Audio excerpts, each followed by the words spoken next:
മരുഭൂമി എങ്ങനെയാണ്? ശക്തമായ വെയിൽ, ആ വെയിലിന്റെ ചൂടേറ്റുകൊണ്ട് മരുഭൂമിയിലുള്ള മണലുകൾ മുഴുവൻ ഇങ്ങനെ ചുട്ടു പൊഴുത്തു നിൽക്കുകയാണ്. ചുട്ടുപൊഴുത്ത മരുഭൂമിയിൽ ബിലാൽ തങ്ങളെ ശരീരത്തിൽ വസ്ത്രമില്ലാതെ കൊണ്ടുപോയി കിടത്തുകയാണ്. അതിന്റെ മുകളിൽ വലിയൊരു പാറക്കല്ല് കയറ്റി വെക്കുകയാണ്. ബിലാൽ തങ്ങളുടെ യജമാനനായ ഉമയ്യത്ത് ബിൻ ഖലഫ്.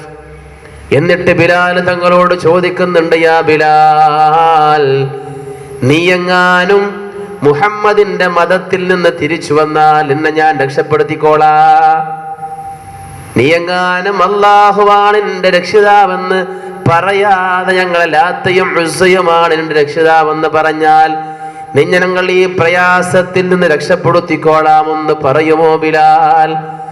അപ്പോഴും ബിലാൽ തങ്ങൾ പറയുന്നത്, അല്ലാഹു അഹദ്, നിങ്ങളെ എന്ത് കാണിച്ചാലും എന്റെ രക്ഷിതാവ് അല്ലാഹുവാണ്, എന്റെ നേതാവ് മുഹമ്മദ് നബിയാണ് സ്വല്ലല്ലാഹു അലൈഹി വസല്ലം.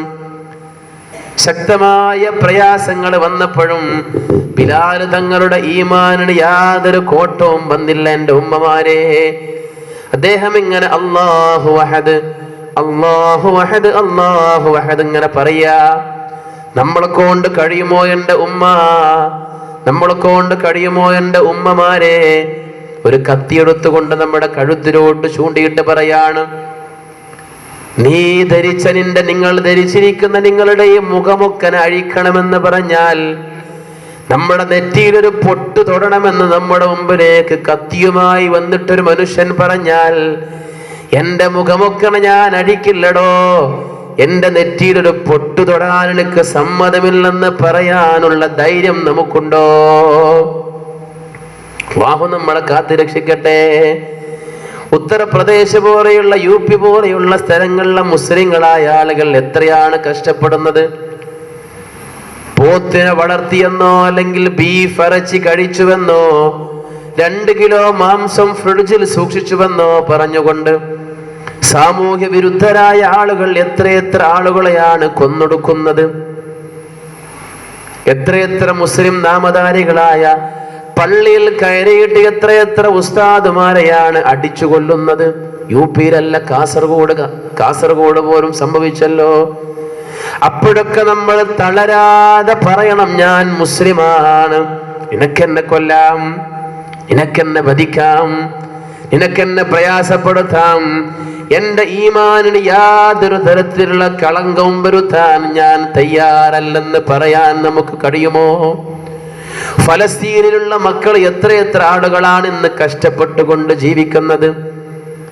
അവരൊന്ന് ഇസ്രായേൽ സേനയുടെ കൂടെ പോയി ഞങ്ങൾ നിങ്ങളുടെ സേനയുടെ ഭാഗമാണെന്ന് പറഞ്ഞാൽ തീരാവുന്ന പ്രശ്നമല്ലേ അവർക്കുള്ളു. പക്ഷേ ചെറിയ ചെറിയ മക്കൾ പോലും തക്ബീറിന്റെ മന്ത്രധ്വനികൾ ഉയർത്തിയിട്ടവർ പറയുന്നു, അല്ലാഹു അക്ബർ. തകർന്നു വീണ വീടിന്റെ മുമ്പിൽ വെച്ചുകൊണ്ട് മയ്യിത്തായി കിടക്കുന്ന ഉപ്പയുടെയും ഉമ്മയുടെയും ശവശരീരത്തിന്റെ മുമ്പിൽ വെച്ചുകൊണ്ട് അവർ പറയുന്നതും അല്ലാഹു അക്ബർ എന്നാണ്. അവരുടെ മനസ്സിൽ ഈമാനാണ് വലുത്.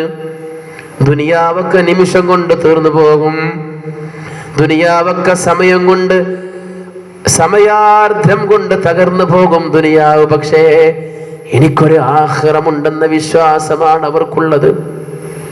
അതുകൊണ്ട് എൻ്റെ പ്രിയമുള്ള ഉമ്മമാർ, ആദ്യം എന്നോട് നമ്മുടെ വിശ്വാസം നമ്മൾ ദൃഢമാക്കണം. നമ്മൾ മുസ്ലിമീങ്ങളാണ്. നമ്മുടെ വിശ്വാസം ഒരുത്തന്റെ മുമ്പിലും കളങ്കപ്പെടുത്താനുള്ളതല്ല. അന്തസ്സോടെ ജീവിക്കുന്നവരാവണം. നമ്മുടെ മക്കളെ നമ്മൾ അങ്ങനെ തന്നെ പറഞ്ഞ് പ്രചരിപ്പിക്കണം, പറഞ്ഞു വളർത്തണം. അതിൻ്റെ അർത്ഥം മറ്റു മതങ്ങളെ നമ്മൾ നശിപ്പിക്കണമെന്നോ മറ്റു മതസ്ഥരായ ആളുകളെ നമ്മൾ എതിർക്കണോ എന്നൊന്നും അർത്ഥമില്ല. അവർക്ക് അവരുടെ മതമായി മുന്നോട്ട് പോയിക്കോട്ടെ. നമ്മുടെ മതത്തിൽ നമ്മൾ കളങ്കം വരുത്താൻ പാടില്ല കേട്ടോ. ഞാൻ മുസ്ലിമാണ്, ഞാൻ മുസ്ലിമാണ്. എൻ്റെ പേര് ഫാത്തിമയാണ്, എൻ്റെ പേര് ഖദീജയാണ്. ഞാൻ പുന്നാര നബി തങ്ങളുടെ ഭാര്യയുടെ പേരാണ് ഖദീജ, ഞാനും ഖദീജയാണ്.